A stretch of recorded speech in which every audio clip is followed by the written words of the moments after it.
பொதுவாக வெற்றிடத்தை காற்று மட்டுமே நிரப்பும்.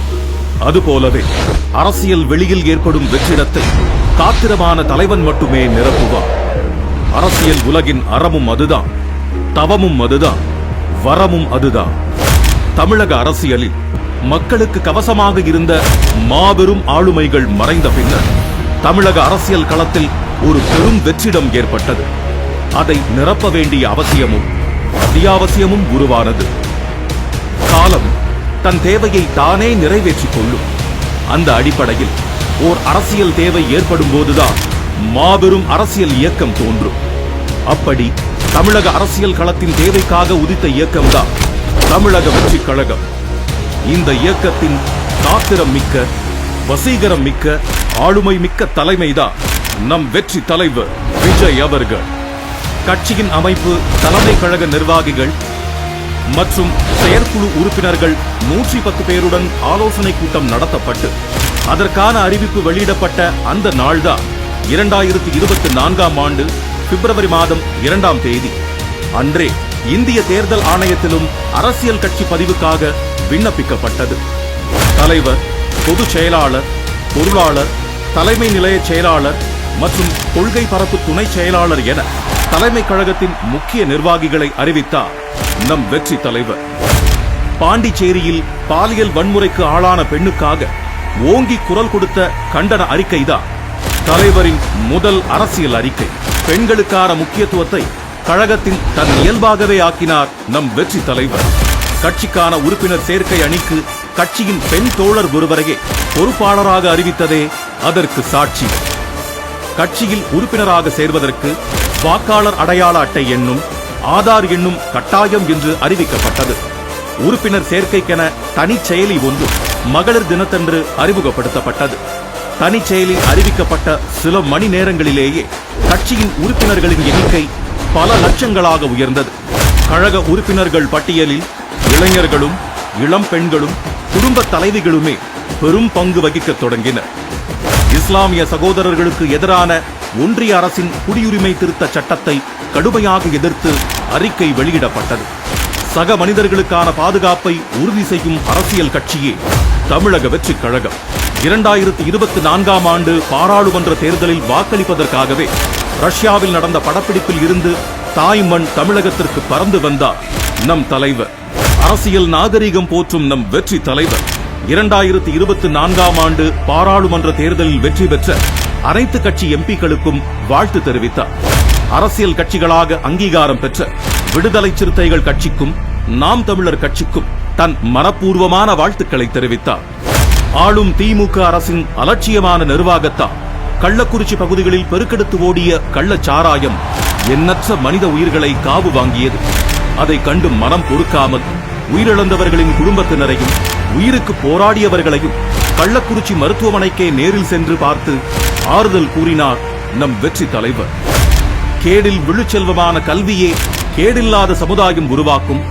இதை உணர்ந்ததால்தான் கல்வி விருது விழாவை ஒரு அறிவு கொண்டாட்டமாகவே நடத்த தொடங்கினார் நம் வெற்றி தலைவர் அவர்கள். பகுஜன் சமாஜ் கட்சியின் தமிழ்நாடு மாநில தலைவரான திரு ஆம்ஸ்ட்ராங் அவர்கள் நடு ரோட்டில் வெட்டி படுகொலை செய்யப்பட்டார். திமுக அரசின் சட்டம் ஒழுங்கு சீர்கேட்டால் நடந்த இப்படுகொலைக்கு தமிழக வெற்றி கழகம் தன் கடும் கண்டனங்களை பதிவு செய்தது. அரசியல் களத்தில் கொள்கையை உயர்த்தி பிடித்து தன் கொடியை நாட்ட விரும்பிய தமிழக வெற்றி கழகம் தன் தனிப்பெரும் அடையாளமான கட்சி கொடியை அறிமுகப்படுத்திய நாள்தான் 22/8/2024ஆம் ஆண்டு. அன்றே கொடி பாடலும் வெளியிடப்பட்டது. தமிழக வெற்றி கழகத்தின் கட்சி பதிவு கோரிக்கையை ஏற்ற இந்திய தேர்தல் ஆணையம் கழகத்தை அரசியல் கட்சியாக பதிவு செய்து அதற்கான அனுமதியையும் சட்டப்பூர்வமாக வழங்கியது.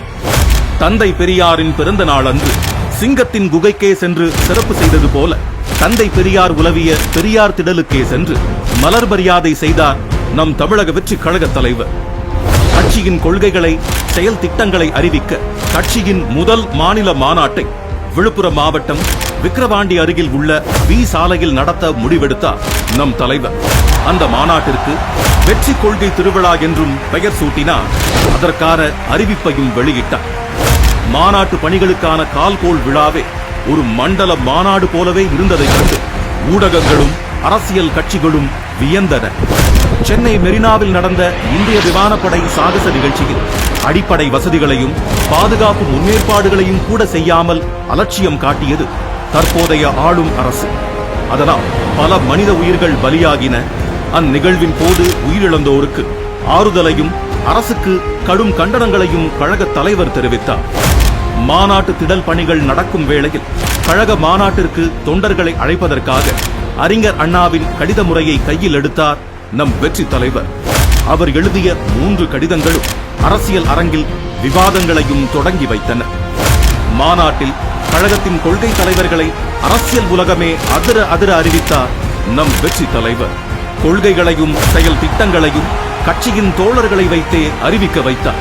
தன் அரசியல் நிலைப்பாடான அதிகார பகிர்வை கட்சியில் இருந்தே தொடங்கினார். உணர்வு பூர்வமாக அமைந்த வெற்றி தலைவரின் மாநாட்டு சிறப்புரையை கேட்டு உலகமே பிரமித்தது.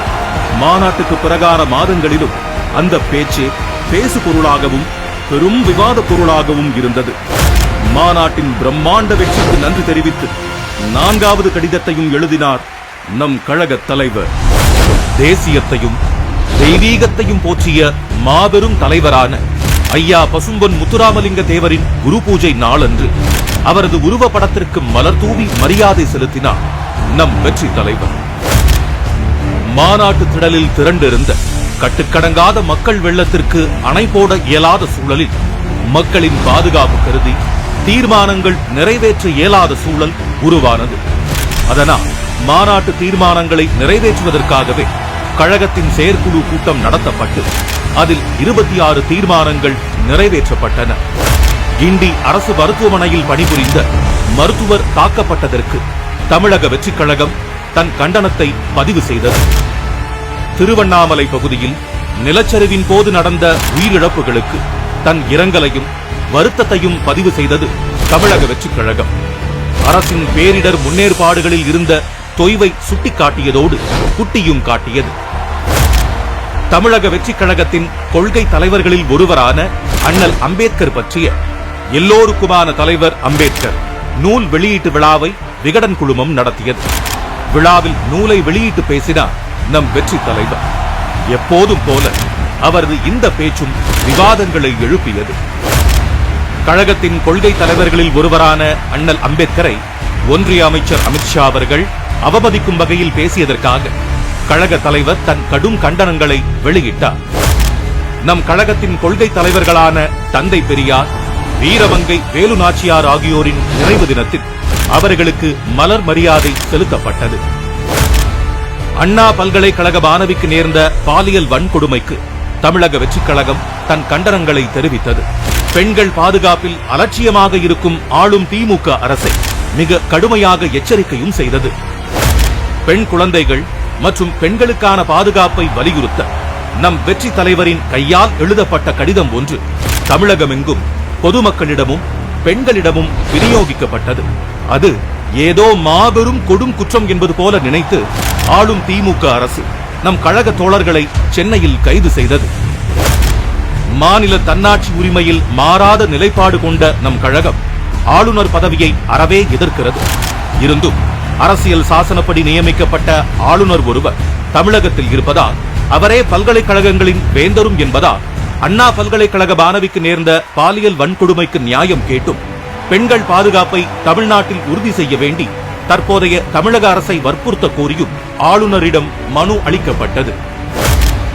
வீரமங்கை வேலு நாச்சியாரின் பிறந்த நாள் அன்று அவருக்கு மலர் வணக்கம் செலுத்தப்பட்டது. தமிழக சட்டமன்றத்தில் தமிழ்தாய் வாழ்த்தை அலட்சியப்படுத்தி அவமதித்த ஆளுநருக்கு கண்டனமும், சட்டமன்ற பேரவை நிகழ்வுகளை நேரலை செய்ய துணியாத திமுக அரசிற்கு கண்டனமும் தெரிவிக்கப்பட்டது. நீட் தேர்வை ரத்து செய்வதே முதல் வேலை என்று சொல்லி மக்களை ஏமாற்றி ஆட்சிக்கு வந்த திமுக ஆட்சிக்கு வந்த 4வது ஆண்டில் நீட் தேர்வை ரத்து செய்யும் அதிகாரம் தங்களிடம் இல்லை என்று அறிவித்தது. இது அப்பட்டமான ஏமாற்று வேலை என்று அதிகாரத்தின் பிடரி பிடித்து உலுக்கினார் நம் தலைவர். காஞ்சிபுரம் மாவட்டம் பரந்தூர் பகுதியில் மக்களின் வாழ்வாதாரமான விவசாய நிலங்களை, வாழிடங்களை, இயற்கை நீர்நிலைகளை அழித்து புதிய விமான நிலையம் அமைக்க அரசு முடிவெடுத்தது. வெகுண்டெழுந்த அப்பகுதி மக்கள் 3 வருடங்களாக போராடி தங்கள் எதிர்ப்பை தெரிவித்து வருகின்றனர். பரந்தூர் பகுதி மக்களின் போராட்ட களத்திற்கே நேரடியாக சென்று மக்களை சந்திக்க முடிவு செய்தார் நம் வெற்றி தலைவர். அரசு அனுமதி மறுத்தது. சட்டத்தை மதிக்க வேண்டும் என்பதற்காக காவல்துறை அனுமதித்த இடத்தில் மக்களை சந்தித்தார். பரந்தூரை தவிர்த்த மாற்று இடத்தில் விமான நிலையம் அமைக்க வேண்டும் என்றும் அரசை வலியுறுத்தினார். வெற்றி தலைவரின் கர்ஜனைக்கும் மறுநாளே பரந்தூர் மக்கள் பாதிக்காத வண்ணம் பரிசீலிக்கப் போவதாக தமிழக அரசு அறிவித்தது. அரசியல் மைதானத்தில் தனக்கு எதிராக வீசப்படும் அத்தனை பந்துகளையும் அடித்து ஆடவும் அவசியமான வேளைகளில் தடுத்து ஆடவும் தெரிந்த இயக்கம்தான் நம் தமிழக வெற்றி கழகம். இதோ இப்போது கழகம் தன் 2ஆம் ஆண்டில் அடியெடுத்து வைக்கிறது.